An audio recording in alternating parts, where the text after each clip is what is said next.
সূত্রপাত অ্যাকচুয়ালি ওর সাথে আমার রিলেশন ছিল 2009 থেকে। তারপর 2014-তে আমরা বিয়ে করি।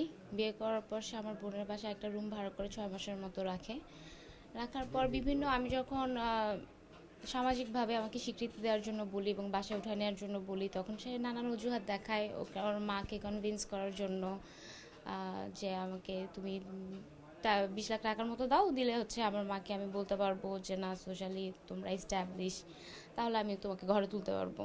বাট আসলে আমার পক্ষে তো দেওয়া সম্ভব না, বিকজ আমার বাসা থেকে রাজিই ছিল না টোটালি।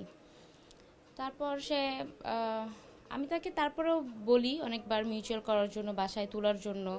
তখন তার আর আমার যে ছবিগুলো আছে সেগুলো সে আম, সেগুলো দিয়ে সে আমাকে ইনবক্স করে এবং আমাকে ব্ল্যাকমেইল করে যে আমি যাতে তাকে ফোর্স না করি উঠায় নেওয়ার জন্য। হ্যাঁ, তাহলে এটা আমার জন্য ভালো হবে না। সে এগুলো দেখা গেছে মিডিয়ায় দিয়ে দিবে বা নেটে এক্সপ্লয়েট করবে, সেভাবে আমাকে দেন ব্ল্যাকমেইল করা শুরু করে। এই ওনার বোনের বা আপনি যে বোনের বাসা ভাড়া করেছিলেন, কার বোন বা আমার বাসাটা বোন, কোথায়? আমার বোন, সেটা কুনিপাড়াতে। তাই আপনাদের মানে পরিচয়টা হয় কি হবে? আমাদের পরিচয়টা হয় 2009-এ। এটা আমাদের একটা কমন ফ্রেন্ডের থ্রুতে পরিচয়টা হয়। তখন আমি ইন্টার ফার্স্ট ইয়ারে ছিলাম, আর ও তখন ধানমন্ডিতে প্র্যাকটিস করতে যেত। তো ওইভাবে আমাদের পরিচয়টা হয়। ওরা বলতেছে যে ওনার বিয়ে হয়েছে এবং বাচ্চা আছে, 2010 সালে সে বিয়ে করছে। এটা কি আপনি জানতেন না? এটা তো আমি জানতাম না, এবং বিয়ে হয়েছে বাচ্চা হয়েছে এটা আমি আসলেই জানতাম না। আমাকে আসলে কি বিয়ে হয়েছে বাচ্চা আছে এই ধরনের কিছু আপনি খোঁজ খবর আমি নিয়েছেন? বাচ্চা আছে এটা আমি জানিই না, এটা আমি কালকে শুনেছি। আর আমি শকড যে ওর বাচ্চা আছে, বিকজ আমি ওর বাসায়ও গিয়েছি। ওর আম্মু ওর আম্মুর কথা মেবি আপনারা দেখেছেন কালকে কীরকম। ইনফ্যাক্ট ওর আম্মু কালকে কিন্তু থানা থেকে আমি বের হওয়ার সময় সে আমাকে ফিজিক্যালি কিন্তু টর্চার করে। এখানে এখানে কিছু জায়গায় আমার স্ক্র্যাচ হয়েছে। কিন্তু ওর আম্মুর আমি যখন কথা বলতে যাই ওদের বাসায়, ওর আম্মু কিন্তু আমার সাথে নর্মালি কথাও বলে নেই বসে। কালকে উনি বলছিল যে হ্যাঁ ওকে যদি বিয়ে করে থাকে আমাকে বলতো, আমাকে কাবিননামা শো করতো। আমি কথা বলতে গিয়েছিলাম, বাট সে কথা বলে নাই। সে ওইখানেও একটা সিন ক্রিয়েট করেছে এবং আমাকে বাসা থেকে বের করে দিয়েছে। এই আপনাদের একটা রিলেশন ছিল, তারপর বিয়ে করলো, মানে একটা সুসম্পর্ক ছিল।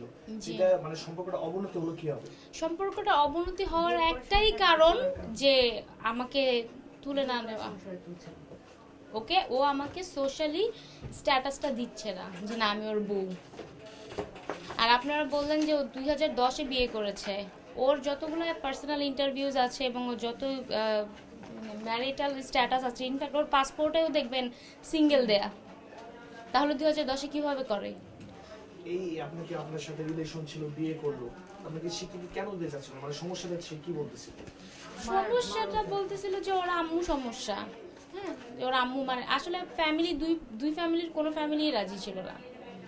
ওর ফ্যামিলিও রাজি ছিল না, আমার ফ্যামিলিও রাজি ছিল কিন্তু না। আপনারা যে 6 মাস বাসা ভাড়া করে থাকলেন, ঠিক আছে, ওই সময় যে সে রাতের বেলা বাসায় যেত না বা এই ঘটনা তার ফ্যামিলি থেকে কিছু বলতো না বা কোনো ধরনের কিছু?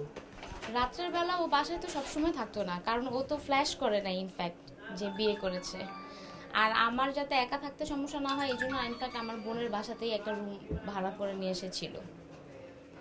আচ্ছা, এখন হচ্ছে আর বিভিন্ন সময় সে তো থাকতেও পারে না, খেলা থাকে, ট্যুর থাকে। এখন হচ্ছে যে আপনি যে মামলাটা করলেন, এই মামলার ঘটনাটা কি? আপনি কিসের পরিপ্রেক্ষিতে মামলা করলেন? এই মামলার ঘটনাটা কি বলছে? ঘটনাটা আমি যেটা আপনাকে একটু আগেও বললাম, যে আমি যখনই ওকে তুলে নেওয়ার কথা বলি সে আমাকে নানান ধরনের অজুহাত দেখায়। কখনো বলে তুমি যদি টাকা দিতে পারো তাহলে আমার আম্মুকে আমি কনভিন্স করতে পারবো, তাহলে তোমাকে তুলে নিতে পারবো। বা আরও আমি আমার পক্ষে যেটা সম্ভব না সেটা তো আমি কখনোই করতে পারবো না, বিকজ আমার পক্ষে টাকা দেওয়া সম্ভব না। ওর জন্য অনেক অল্প অ্যামাউন্ট, বাট আমার জন্য অনেক বড় অ্যামাউন্ট। তো এটা বললে যে না তুমি তো বিয়ে করছো তাহলে তুমি তুলে নিচ্ছ না কেন, এই সেই যদি একটু ফোর্স করি বা কিছু, তখন সে আমাকে ছবিগুলো দিয়ে, ওর আর আমার ছবি এবং আমার কয়েকটা সিঙ্গেল পিকচারও আছে, সেগুলো দিয়ে সে আমাকে ব্ল্যাকমেইল করে। কি কি বলে সে, মানে ছবিগুলো পাঠানোর পরে মানে তার ব্ল্যাকমেলের ইয়েটা কি ছিল? যে বাড়াবাড়ি করো না, তুমি যেমন আছো তেমন থাকো, তোমার সমস্যাটা কি। হ্যাঁ, মানে ওর ওর হয়তো আসলে কখনো ইচ্ছাই ছিল না যে সে আমাকে তুলে নিবে বা এরকম কিছু। সে হয়তো এই জন্যই হয়তো সেই জিনিসটা পুরো ব্যাপারটা গোপন রেখেছিল। এখন আপনার চাওয়াটা কি? মানে যে আপনি মামলা করেছেন, মামলা চলতেছে বা রাষ্ট্রের কাছে বা সমাজের কাছে, আপনার দাবিটা কি? আমার অ্যাকচুয়ালি আমি অনেক কথাই শুনেছি। আপনি ছেলে বলে আপনি 4টা বিয়ে করতে পারবেন, এটা কোনো কিছুই না, 4টা বিয়ে করে আপনি মাথা উঁচু করে কথা বলতে পারবেন। কিন্তু মেয়ে, যখন আমি একটা মেয়ে হয়ে যখন আপনাকে এই জিনিসটা প্রিটেন্ড করব যে তুমি তো আমার হাজবেন্ড, আমার হয়েই থাকো, এই কথাটা বলতে গেলেই আমি খারাপ হয়ে গেলাম। আমি আজকে মামলা করলাম বলে আমি খারাপ। অনেকেই আমার নামে অনেক ধরনের কমেন্ট করতেছে, ওর আম্মু অনেক ধরনের আজে বাজে কমেন্ট করেছে। হ্যাঁ, আর ওর ফ্যামিলির মানুষজন অনেক ধরনের কথা বলেছে। ওর মামা বলেছে প্রেম তো করতেই পারে, আপনি ছেলে হয়েছেন বলে কি আপনার এটা লাইসেন্স পেয়ে গেছেন যে আপনি মেয়েদের লাইফ ডিস্ট্রয় করতে পারবেন? ওর কারণে আমি মেন্টালি, ফিজিক্যালি, আমার ক্যারিয়ারের দিক দিয়ে, আমার এডুকেশনের দিক দিয়ে আমি অনেকভাবে ক্ষতিগ্রস্ত। তা আপনি আমার সাথে অ্যাফেয়ার ছিল, আপনি আমাকে তুলে নিবেন না বা কিছু না, এর জন্য তো আপনি আমার লাইফ ডিস্ট্রয় করতে পারেন না। তারপর বিয়ে করার পরেও তো সংসার তুলে নিচ্ছে। এখন আপনি যে মামলাটা করছেন, মামলাটা করার মাধ্যমে কি আপনি চাচ্ছেন যে আপনাকে স্বীকৃতি দেখ না, আপনি কি চাচ্ছেন, মানে আপনার চাওয়াটা কি? হ্যাঁ, আমি এখনো সংসার করতে চাচ্ছি। ওটা একটু বলেন যে মানে আপনি যে মামলাটা করছেন বা আপনি কি চাচ্ছেন, আপনার চাওয়াটা তার কি? স্ত্রী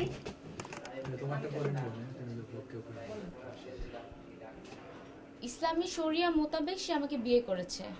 সে যদি এখন অস্বীকার করে, তার ব্যাপারে আমি কিছু বলতে পারবো না। বাট হ্যাঁ, আমি এটা চাই, আমি আমার সোশ্যাল স্ট্যাটাসটা চাই এবং আমি থাকতে চাই। এখন যদি ধর সে আপনাকে মেয়ে না নেয় বা সে যদি আপনাকে ডিভোর্স দিতে চায়, যেহেতু মামলা হয়েছে, সে রিমান্ডে আছে বা তার ফ্যামিলি অস্বীকার করছে, সেই ক্ষেত্রে আপনারা কি হবে? সেই ক্ষেত্রে আমি আসলে এরকম চিন্তা করিনি এখনো। তা আমি আমার এই স্টেপটা আমার অনেকদিন আগে নেওয়া দরকার ছিল, বাট আমি সাহস করতে পারিনি। সাহস করে যখন করেছি, আমি এটা কন্টিনিউ করতে চাই এবং আমি সবার সাহায্য চাই, যাতে সবাই আমাকে একটু সাপোর্ট করে। এরকম আমি কখনো আসলে ওরকম ভাবে অভিযোগ করিনি বা আমলে নিইনি। আসলে টুকটাক লাগে, প্রত্যেকটা কনজুগাল লাইফে একটু একটু হয়। বাট এটা যে এরকমই, এটা ওই অ্যাকাউন্ট খুলছে, ওই দিছে। আমি যখন মেইন ইস্যুই এটা, আমি যখনই ওকে আমি তুলে নেওয়ার কথা বলি, তখনই সে একটা নেক্সট এক্সকিউজ দিয়ে সেটা কাটায় যাওয়ার চেষ্টা করে।